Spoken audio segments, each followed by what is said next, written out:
जय श्री कृष्णा। आप सभी का दिन शुभ और मंगलमय हो। आज भाद्रपद माह के शुक्ल पक्ष की पंचमी तिथि है और आज ऋषि पंचमी का व्रत है। ऋषि पंचमी व्रत के साथ में ऋषि पंचमी व्रत कथा अवश्य सुननी चाहिए। चलिए आप सब सप्त ऋषि का ध्यान करते हुए इस कथा को सुने।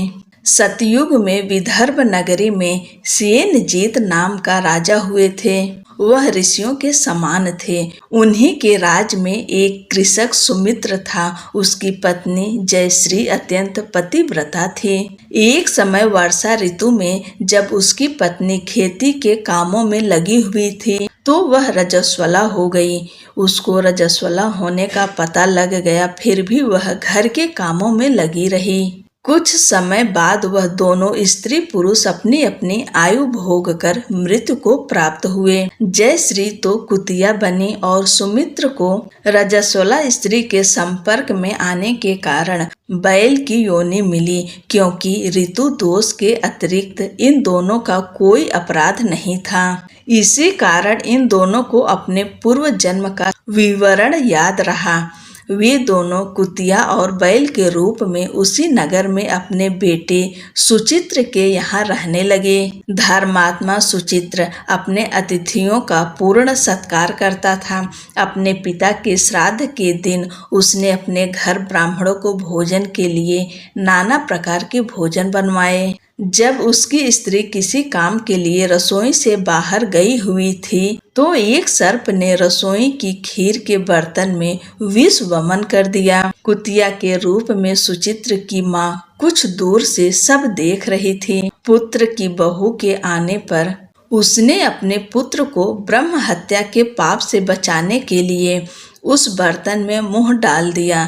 सुचित्र की पत्नी चंद्रवती से कुतिया का यह कृत्य देखा न गया और उसने चूल्हे में से जलती लकड़ी निकालकर कुतिया को मारी। बेचारी कुतिया मार खाकर इधर उधर भागने लगी। चौके में जो जूठन आदि बची रहती थी वह सब सुचित्र की बहू उस कुतिया को डाल देती थी, लेकिन क्रोध के कारण उसने वह भी बाहर फिकवा दी। सब खाने का सामान फिकवा कर बर्तन साफ करके दोबारा खाना बनाकर ब्राह्मणों को खिलाया। रात्रि के समय भूख से व्याकुल होकर वह कुतिया बैल के रूप में रह रहे अपने पूर्व पति के पास आकर बोली, हे स्वामी, आज तो मैं भूख से मरी जा रही हूँ। वैसे तो मेरा पुत्र मुझे रोज खाने को देता था, लेकिन आज मुझे कुछ नहीं मिला। सांप के विष वाले खीर के बर्तन को अनेक ब्रह्म हत्या के भय से छूकर उनके न खाने योग्य कर दिया था। इसी कारण उसकी बहू ने मुझे मारा और खाने को कुछ भी नहीं दिया। तब वह बैल बोला, हे भद्रे, तेरे पापों के कारण तो मैं भी इस योनि में आ पड़ा हूँ और आज बोझा ढोते ढोते मेरी कमर टूट गई है। आज मैं भी खेत में दिन भर हल से जुता रहा। मेरे पुत्र ने आज मुझे भी भोजन नहीं दिया और मुझे मारा भी बहुत। मुझे इस प्रकार कष्ट देकर इसने इस श्राद्ध को निष्फल कर दिया।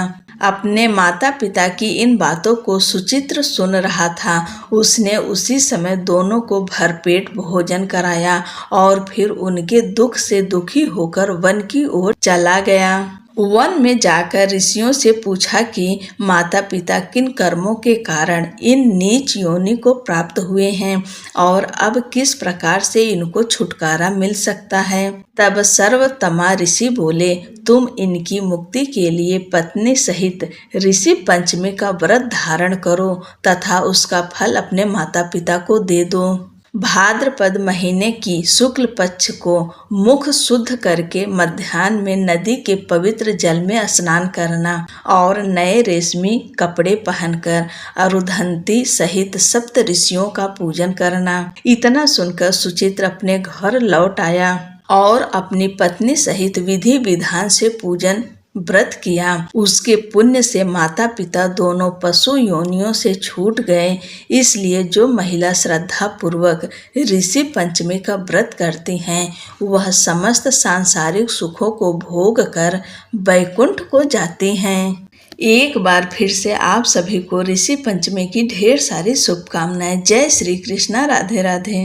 विदर्भ देश में उत्तक नाम का एक सदाचारी ब्राह्मण निवास किया करते थे। उनकी पतिव्रता नारी सुशीला से एक पुत्री और एक पुत्र का जन्म हुआ था। पुत्र सुविभूषण ने वेदों का सांगोपांग अध्ययन किया। कन्या का समयानुसार एक सामान्य कुल में विवाह कर दिया गया, पर विधि के विधान से वह कन्या विधवा हो गई, तो वह अपने सतीत्व की रक्षा पिता के घर रहकर करने लगी। एक दिवस कन्या माता पिता की सेवा करके एक शिलाखंड पर शयन कर रही थी, तो उसके सारे शरीर में कीड़े पड़ गए। सुबह जब कुछ शिष्यों ने उस कन्या को अचानक इस हालत में देखा, उसकी माता सुशीला को निवेदन किया कि माता गुरु, पुत्री के दुख को देखिए। गुरु पत्नी ने जाकर पुत्री को देखा और अपनी पुत्री की अचानक यह दशा देख के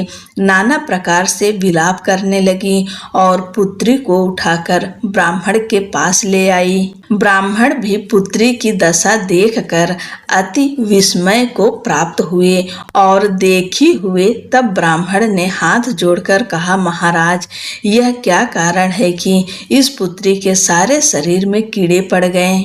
तब ब्राह्मण ने ध्यान धर के देखा तो पता चला कि इस पुत्री ने जो 7 जन्म पहले ब्राह्मणी थी, तो एक दिन रजस्वला होते हुए भी घर के तमाम बर्तन भोजन सामग्री छू ली और ऋषि पंचमी व्रत को भी अनादर से देखा।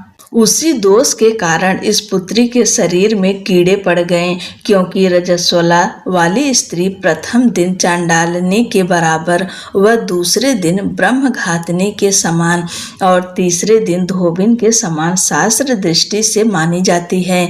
तुम्हारी कन्या ने ऋषि पंचमी व्रत के दर्शन अपमान के साथ किए, इससे ब्राह्मण कुल में जन्म तो हुआ पर शरीर में कीड़े पड़ गए। तब सुशीला ने कहा, महाराज, ऐसे उत्तम व्रत को आप विधि के साथ वर्णन कीजिए, जिससे संसार के प्राणी मात्र इस व्रत से लाभ उठा सकें।